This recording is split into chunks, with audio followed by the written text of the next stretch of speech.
개인정보를 수집 이용하는 목적이 달성되어 더 이상 보유할 필요가 없음에도 불구하고 이를 계속해서 보유하게 되면 개인정보의 유출 및 침해 가능성이 높아지는 결과를 가져오게 됩니다. 따라서 사업자 등 개인정보 처리자는 개인정보의 수집 이용 목적이 달성된 경우에는 개인정보를 지체 없이 파기하여야 합니다. 이번 6차시 학습에서는 개인정보를 어떠한 경우에 파기해야 하는지와 어떠한 방법으로 파기해야 하는지에 대해 자세히 알아보도록 하겠습니다. 오늘의 학습 목표는 개인정보를 파기해야 하는 경우 및 파기 방법을 파악하는 것입니다. 주요 내용은 다음과 같습니다.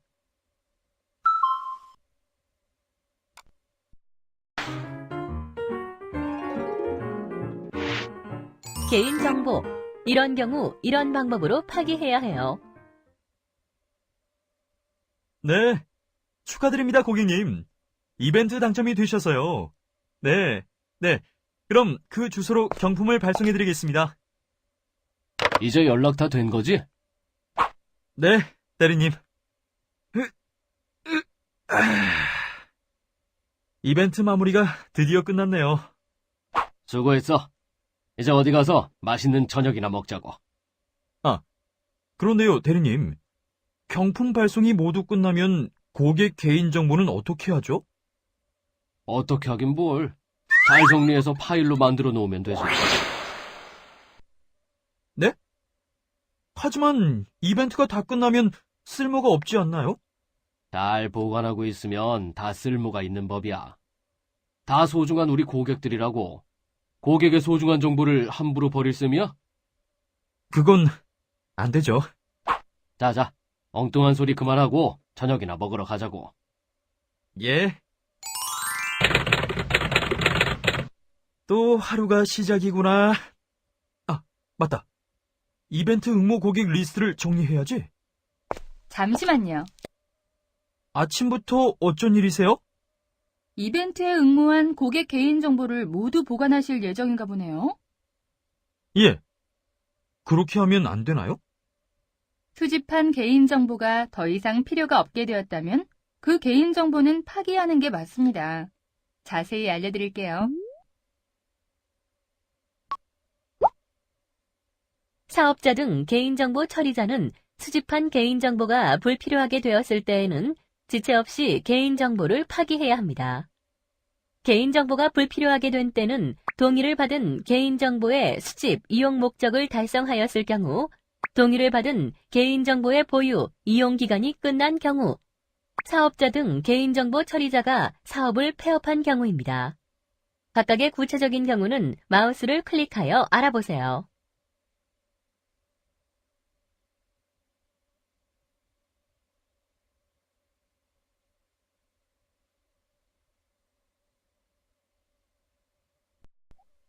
저희도 이벤트가 끝났으니까 원칙대로라면 파기하는 게 맞는 거네요. 그렇다면 구체적으로 언제 파기를 해야 하는 거죠?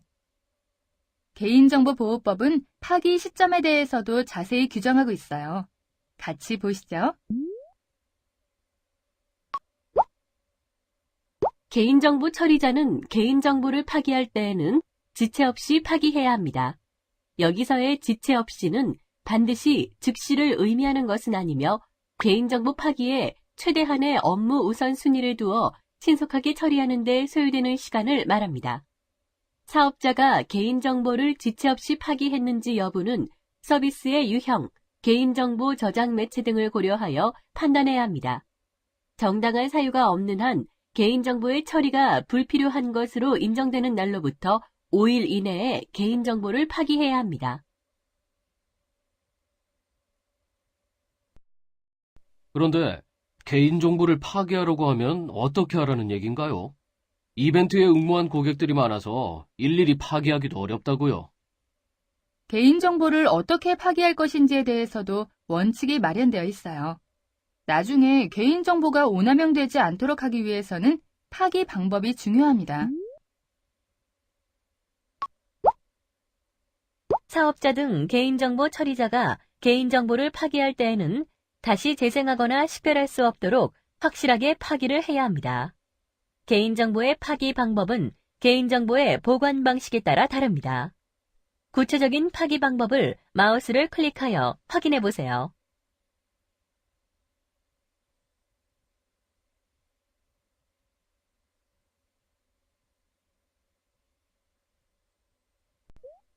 그런데 말이에요.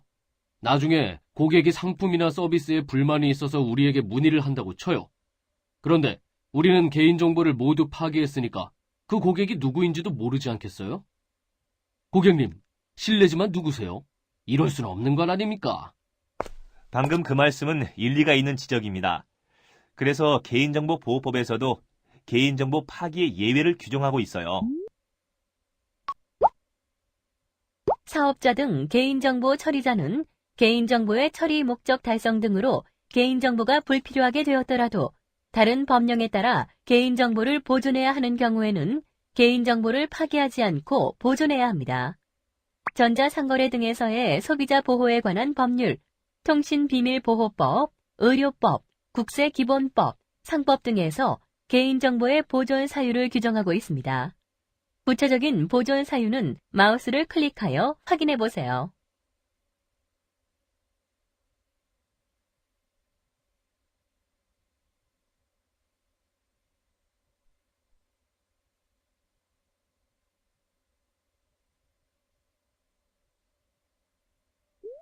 아, 역시 그렇군요. 개인정보 파기 원칙을 위반해서 개인정보가 유출된 사례를 한번 살펴보죠. 문제의 심각성을 아실 수 있을 겁니다.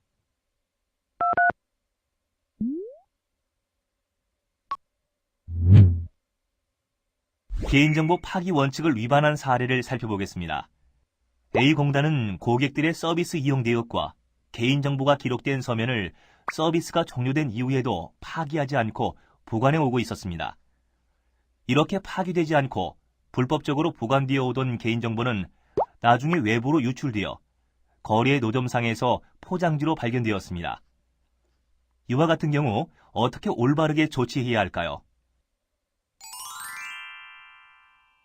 A공단과 같은 개인정보 처리자는 개인정보 처리 목적이 달성되어 더 이상 개인정보를 보관할 필요가 없어진 경우에는 개인정보가 기록된 서면을 지체 없이 파기하였어야 합니다. 본 위반 사례와 같이 서면에 기록된 개인정보는 파쇄, 소각 등의 방법으로 파기하여야 합니다. 만약 A공단에서 전자적 파일 형태의 고객 정보도 가지고 있었다면 이를 복원이 불가능한 방법으로 영구 삭제를 해야 합니다.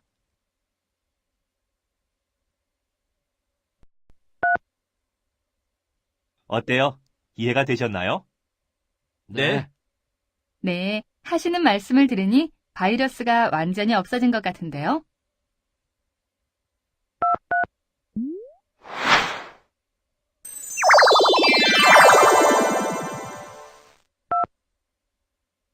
이제 우리도 철수해도 될 것 같네요. 오늘 너무 감사합니다. 덕분에 개인정보 파기에 대해 많은 것을 배웠어요. 바이러스는 언제고 다시 나타날 수 있으니 항상 주의하셔야 합니다.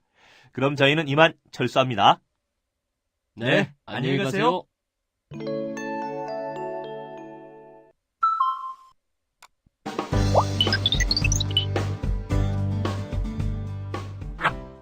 오늘 학습 요점을 정리하였습니다. 꼭 기억해 주세요.